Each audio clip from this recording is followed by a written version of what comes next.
Hey guys, welcome to Scott Aspinall's landscape photography YouTube channel. Hopefully the content that I'm going to show you over the next little while inspires you to be able to take better photos, and I think that's why I want to do this channel. I want to show you some tips, some tricks, what I do to get better photos, the thought process behind kind of why I do it, that kind of stuff. And so I hope it helps you, take your next steps in your journey. And so the video that I want to start out with is why bother taking landscape photos? Why does it matter? Why should anybody care if, getting up in the morning before sunrise to maybe catch just a glimmer or hope of maybe just a little bit of light? Why do we do that?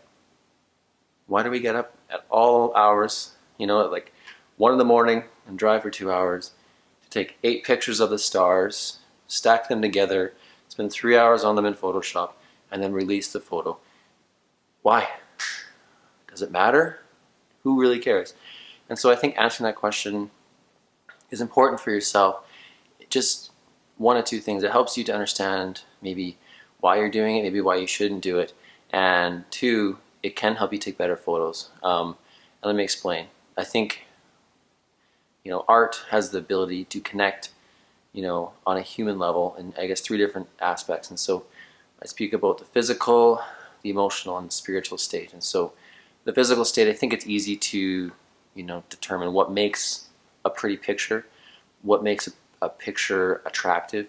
And so, I can take my cell phone, take a shot out the window, and, come away with, what would be a pretty picture. You're going to send that over to my mom or my grandma, and get some instant feedback on just how pretty that sunset was, or even post a picture to Instagram, and 98% of my comments, wow, that's pretty, wow, good job, awesome, it looks so pretty, gorgeous. So we connect on the physical level with pictures, with photographs, quite often. And so whether that's even a portrait of your kid, whatever it is, oh, that's a cute picture of your kid. And so we connect on a physical level quite often on most photographs. But I think what sets a photograph apart from that is if we add the emotional connection into it.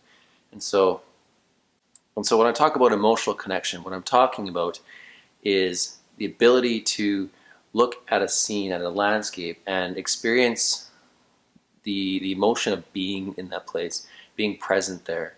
And so I'm not talking about driving down the road and, the sunset's going off and you stop and pull over quick and snap a picture. I don't think you're emotionally connected to that picture. I think you connect maybe emotionally with what's going on, and, you take a picture of something that's pretty. There might even be a spiritual connection there for you, seeing, a beautiful sunrise. Maybe that speaks to you about God or the universe or whatever you believe in. So I think there's, you can kind of put 2 out of 3 there, but putting 3 out of 3, I think you need to connect the emotional to that photo. And so when I go to a place, I always spend time, well, I shouldn't say always. I don't always get there early, but I do suggest everybody try and get to a place early so that they can spend time exploring a scene, exploring a landscape, to really feel what it feels like to be in that spot, to feel what speaks to you as, a photographer as you walk into these places. What should I take a picture of? What speaks to you is not what's going to speak to me. So when I have a scene like the one I'm going to throw up here shortly, when I went to White Butte Trails, in December and snapped this picture of, hoarfrost in the trees, the sunrise exploding, and then this deer walking across my scene. I think like that, the emotional connection I had in that scene, I can't describe to you what it felt like to be there. Hopefully the photograph does a better job of that than I can with words. But the joy I felt just being there in that moment and allowing the landscape and nature to really do something miraculous and just beautiful, that emotion, I hope I was able to convey that in the photograph. And so I connected it at a deeper level in that picture than, say, if I had just pulled over, on the side of the road and snapped a picture of that. And so I think the emotional connection is what draws me out to take pictures in the middle of the night, to wake up in the morning, with let's just hope that the sun isn't covered with clouds. Hope we get nice, alpenglow in the mountains, right? We hope for these things, And we hope for them because we know that there will be an emotional connection inside of us with the landscape. And so one real drawback of some of the more popularized places that I've been to, I talk about Banff National Park, we have, Nick and I have a workshop there in the summer. And so, but probably the problem with some of these places is that they are so busy and popular. And we've seen so many photos of these places that becomes what defines the place. If I go to Moraine Lake, there's a photo there that everyone has. Everyone's seen it. Do I take that same picture or not? I've taken 3 or 4 of them, but I don't feel the same emotional connection to that place as I do, if I just go to, 10 minutes from my house, or if I drive, to Grasslands National Park or whatever, because those are places that I've experienced for myself, and I've found these things that have, spoken to me in the landscape. I don't have these preconceived notions of what I want to shoot.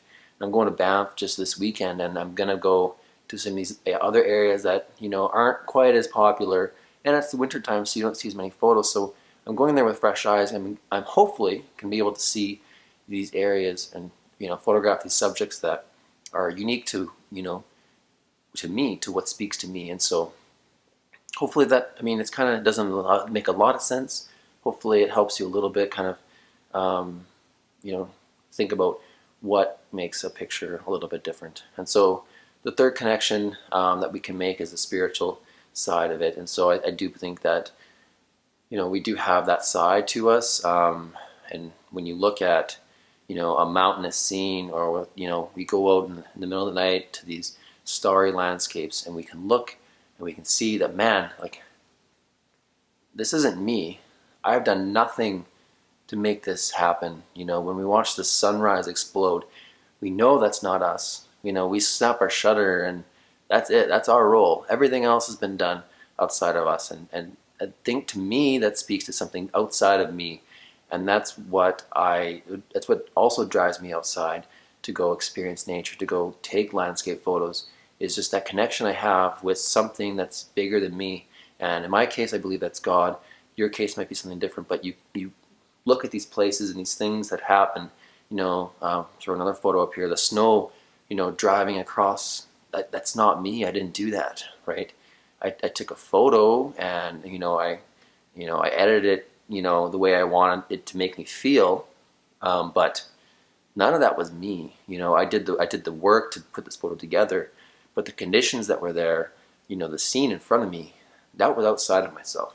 And so that's what I appreciate about landscape photography is, it points us to something that's, other than us. And so it allows us to take a step out of us and, disconnect from our day-to-day, the grind that we go to work, we come home, and landscape photography for me is so much different. When I step out with my camera bag and I'm going to a spot, I'm able to disconnect completely from what's around me and just connect with what's going on. Now, that doesn't happen every time. And like I said, what matters most in those instances is if I'm taking a step back and I'm photographing what's speaking to me. If it's late and I have not spent the time to get there early, and I drive and I grab these, quick photos that, I'm not connected with, I don't experience that spiritual state as much. Like, it might be a beautiful sunrise and I might just, pass through my mind, I might say, wow,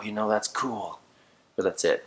That's all it is. And so I need to spend time in these places for me to connect on a different level. And so that's what I appreciate about landscape photography.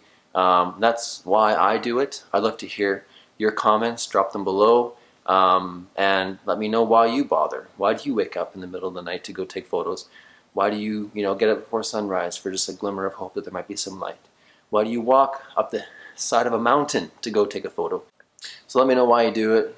Drop your thoughts in the comments below. Make sure you check out the link for workshops coming up in 2019, and stay tuned for more videos. Coming up, I'll be going to Banff National Park, doing some winter photography with some frozen waterfalls and, frozen landscapes, waist-deep snow. Gonna try out my snowshoes. There's no snow in Saskatchewan, so hopefully I get to experience what it means to actually wade through some snow. I'll go in there with Colin Chatfield. We'll be hanging out together for a few days, taking some photos. Hopefully you're able to join along. Hit the like button, subscribe if you enjoyed this video and want more of this content. Cheers, guys. Thanks.